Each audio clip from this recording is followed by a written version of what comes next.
اللہ رب العزت نے قرآن مجید فرقان حمید کے اندر ارشاد فرمایا، مکہ کے جو مشرکین تھے حضور نبی کریم صلی اللہ علیہ وآلہ وسلم کے ساتھ جو عداوت رکھتے تھے، حضور سے دشمنی رکھتے تھے، ان کا یہ اعتراض تھا کہ یہ جو محمد بن عبداللہ صلی اللہ علیہ وآلہ وسلم ہمارے سامنے کلام پیش کرتا ہے، ہمیں قرآن پڑھ کے سناتا ہے، تو یہ جو قرآن پڑھ کے سناتا ہے یہ کوئی برحق کلام نہیں ہے، بلکہ یہ ان کا اپنا من گھڑت کلام ہے۔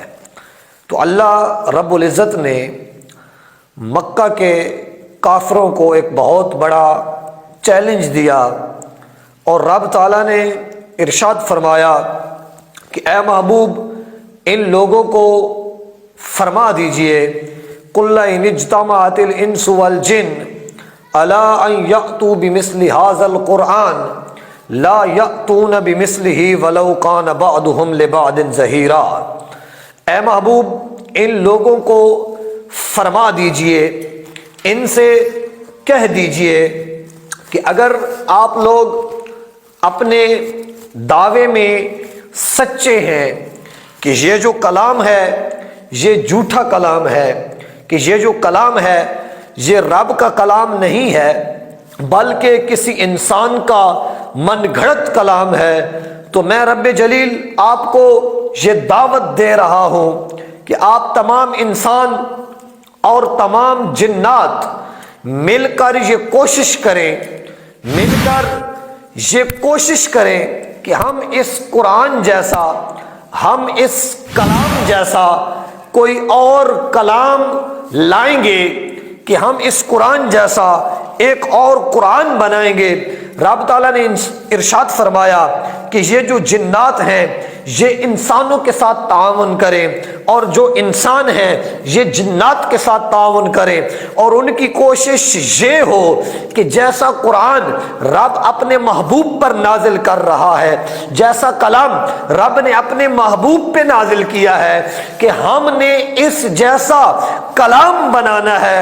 تو رب نے ارشاد فرمایا لا یأتون بمثلہ ولو کان بعضهم لبعض ظہیرا، کہ یہ جتنی مرضی کوشش کر لیں اس قرآن جیسا کوئی اور قرآن نہیں بنا سکتے، کیونکہ اس قرآن کو جو ہم نے فضیلت عطا کی ہے، اس قرآن کو جو ہم نے عظمت عطا کی ہے، اس قرآن کو جو ہم نے بلندیاں عطا کی ہیں، یہ انسان اور جنات ان کے بس کی بات نہیں ہے کہ اس قرآن جیسا کوئی اور قرآن لے کے آئیں۔ اللہ اکبر۔ حضور نبی کریم صلی اللہ علیہ وآلہ وسلم آپ پر نازل ہونے والے کلام کے بارے میں جب رب نے ان لوگوں کو یہ چیلنج دیا کہ اس پاک کلام جیسا کوئی کلام لے کے آؤ، ساتھ ہی رب نے یہ فرمایا کہ جیسا یہ کلام ہے اس جیسا کلام آپ لے کے نہیں آ سکتے۔ بات کچھ آگے چلتی گئی، رب نے ایک اور مقام پر ارشاد فرمایا کہ ام یقولون افترا قل فأتوا بعشر سور مثلہ، کہ اگر آپ یہ کہتے ہیں کہ یہ جو ہم نے اپنے محبوب پر قرآن نازل کیا ہے، اپنے محبوب پر جو کلام نازل کیا ہے، کہ یہ کلام جھوٹا ہے، تو آپ یہ کوشش کریں، تو آپ یہ کریں کہ آپ اس قرآن کی جیسی صورتیں ہیں ان صورتوں جیسی 10 صورتیں لے کے آ جاؤ۔ رب نے ان کو کھلا چیلنج کیا کہ جیسے میرے محبوب پر یہ صورتیں نازل ہوئی ہیں ان صورتوں جیسی کوئی 10 صورتیں لے کے آؤ۔ اللہ اکبر، اللہ اکبر۔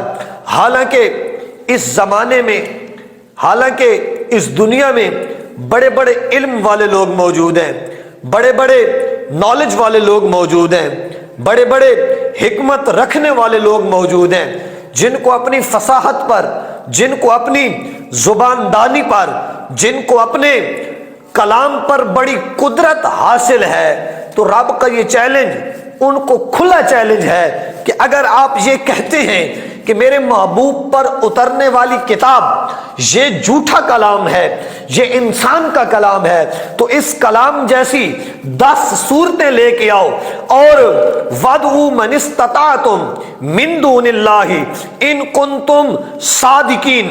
آپ اپنے ساتھ اپنے اور لوگوں کو بھی ملا دیجئے، آپ اپنے ساتھ آپ کے جو پڑھے لکھے لوگ ہیں، آپ کے جو علم و حکمت والے لوگ ہیں، جن پر آپ کو مان ہے، جن پر آپ رشک کرتے ہیں، آپ ان کو بھی ساتھ ملا لیں، اور میرے اس کلام جیسا آپ کلام لے کے آئیں، میرے اس قرآن جیسا آپ قرآن لے کے آئیں۔ لیکن تاریخ گواہ ہے کہ رب کے کلام جیسا نہ وہ کلام لے کے آ سکے، اور نہ اس کلام جیسی وہ 10 صورتیں لے کے آ سکے۔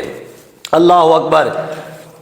بات ابھی تک رکی نہ تھی، جب وہ اس کلام جیسا کلام بھی نہ لا سکے، جب وہ اس کلام کی 10 صورتوں جیسی صورتیں بھی نہ لا سکے، تو اللہ تعالیٰ نے ارشاد فرمایا وَإِن كُنتُمْ فِي رَيْبٍ مِّمَّا نَزَّلْنَا عَلَىٰ عَبْدِنَا فَأْتُوا بِصُورَةٍ مِّن مِّثْلِهِ وَادْعُوا شُهَدَاءَكُم مِّن دُونِ اللَّهِ إِن كُنتُمْ صَادِقِينَ۔ رب نے ارشاد فرمایا کہ اگر آپ کو اس بات میں شک ہے، اگر آپ کو یہ شک ہے کہ یہ جو میرا کلام ہے، یہ جو میرا قرآن ہے، یہ جھوٹا ہے، تو آپ ایسا کریں کہ اس کلام جیسی کوئی ایک صورت لے کے آئیں۔ پہلا چیلنج رب کا یہ تھا کہ اس قرآن جیسا کوئی اور قرآن لے کے آؤ، وہ نہ لا سکے۔ پھر رب نے ارشاد فرمایا کہ اس کی 10 صورتوں جیسی صورتیں لے کے آؤ، وہ نہ لا سکے۔ اب رب نے ارشاد فرمایا کہ اس کلام کی جو ہم نے صورتیں بنائی ہیں، کوئی ایک صورت جیسی آپ صورت بنا کے لے آئیں۔ اللہ اکبر۔ تو پھر بھی تاریخ گواہ ہے۔ اور ہاں، یہ جو چیلنج ہے، رب نے ارشاد فرمایا وَادْعُوا شُهَدَاءَكُم مِّن دُونِ اللَّهِ إِن كُنتُمْ صَادِقِينَ، کہ اللہ کے سوا آپ اپنے ان لوگوں کو بلاؤ جن پر آپ کو مان ہے۔ اگر آپ اپنے دعوے میں سچے ہیں کہ یہ قرآن شک پہ مبنی ہے، جھوٹ پہ مبنی ہے، یہ اللہ کا کلام نہیں ہے بلکہ کسی بشر کا کلام ہے، تو آپ اپنے ساتھیوں کو ملاؤ اور اس کلام جیسا کوئی کلام لے کے آؤ۔ وہ کلام جیسا کلام بھی نہ لا سکے، وہ قرآن کی 10 صورتوں جیسی 10 صورتیں بھی نہ لا سکے، حتیٰ کہ جب رب نے ایک صورت کا چیلنج دیا تو وہ اس ایک صورت جیسی بھی کوئی صورت نہ لا سکے۔ رب نے اپنے قرآن کی عظمت کو مزید اجاگر کرنے کے لیے اگلے مقام پہ، چوتھے مقام پہ رب نے ارشاد فرمایا کہ فَلْيَأْتُوا بِحَدِيثٍ مِّثْلِهِ إِن كَانُوا صَادِقِينَ، کہ آپ پورا قرآن بھی نہیں لا سکتے، آپ اس کی 10 صورتوں جیسی صورتیں بھی نہیں لا سکتے، آپ اس کی ایک صورت جیسی صورت بھی نہیں لا سکتے۔ فَلْيَأْتُوا بِحَدِيثٍ مِّثْلِهِ، اس کی کوئی ایک آیت جیسی آیت ہی بنا کے لے آؤ۔ اگر تم اپنے دعوے میں سچے ہو، اگر تم اپنے قول میں، اپنی بات میں سچے ہو، تو اس کلام کی جو صورتیں ہیں ان صورتوں جیسی کوئی صورت لے کے آ جاؤ۔ لیکن پھر بھی تاریخ کے اوراق گواہ ہیں، تاریخ گواہ ہے کہ وہ قرآن کی ایک صورت جیسی صورت نہ لا سکے۔ تو سامعین یہ احتشام، معزز ناظرین، مجھے یہ کہنا پڑے گا کہ یہ وہ کلام ہے کہ جس کلام جیسا رب نے کوئی کلام نہیں بنایا۔ یہ وہ قرآن ہے کہ جتنی بلندیاں اس قرآن کو ملی، رب نے کسی اور علم کو نہیں نوازی۔ یہ وہ کلام ہے کہ جیسی اللہ تعالیٰ نے اس کلام کو عظمت بخشی، کسی اور کلام کو اتنی عظمت نہیں بخشی۔ رب نے اس قرآن کو اتنا عظیم بنایا، اتنا عظیم بنایا، اتنا عظیم بنایا کہ کائنات کے بڑے بڑے نامور لوگ جن کو اپنی زبان دانی پہ بڑا ناز تھا، وہ اس قرآن جیسی کوئی ایک آیت بھی نہ بنا پائے۔ اللہ اکبر۔ حضور اکرم صلی اللہ علیہ وآلہ وسلم کہ امتیوں، یہ اللہ تعالیٰ کا وہ کلام ہے کہ اس کلام جیسا کلام بنانا بڑے دور کی بات ہے۔ اس کلام میں انسان کسی قسم کی تبدیلی بھی نہیں کر سکتا۔ دنیا میں کتنے علوم موجود ہیں، ہر علوم میں تبدیلیاں ہوتی رہتی ہیں. ایک سال ایک نصاب، دوسرے سال اسی نصاب کو تبدیل کر کے دیا جا رہا ہے، تیسرے سال اس نصاب میں کوئی اور تبدیلیاں. پھر وقت آتا گیا کہ جو پہلے نصاب لاگو ہوا تھا وہ ختم ہو گیا. یہ دنیا کے علم اور دنیا کی جو کلاسز ہیں، دنیا کی جو کتب ہیں، ان کے یہ قوانین ہیں، ان کے قاعدے ہیں کہ وہ اپ ڈیٹ ہوتی رہتی ہیں. ہر آئے دن ان میں کچھ نہ کچھ تبدیلیاں رونما ہوتی رہتی ہیں. لیکن رب کا کلام ایسا جامع کلام ہے، رب کا کلام ایسا منفرد کلام ہے، رب کا قرآن ایسا فصیح و فصاحت و بلاغت پہ مبنی کلام ہے کہ جیسا رب نے اتارا تھا آج بھی اسی حالت میں موجود ہے. اس میں کوئی کسی قسم کی تبدیلی نہ کر پایا. لوگ اس میں تبدیلی کرنے کی جرت کرتے رہے، لیکن رب نے اس کو ایسا انوکھا بنایا ہے کہ لوگ اس میں تبدیلی کرنے سے عاجز رہے. اللہ اکبر، اللہ اکبر.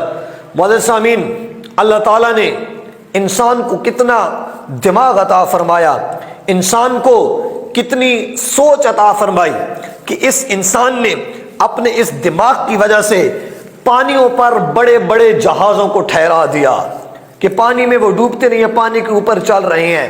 اس انسان کی سوچ نے فضاؤں میں بلند و بالا بڑے دور دور تک جانے والے اور بڑی اونچائی تک پرواز کرنے والے جہاز کھڑے کر لیے.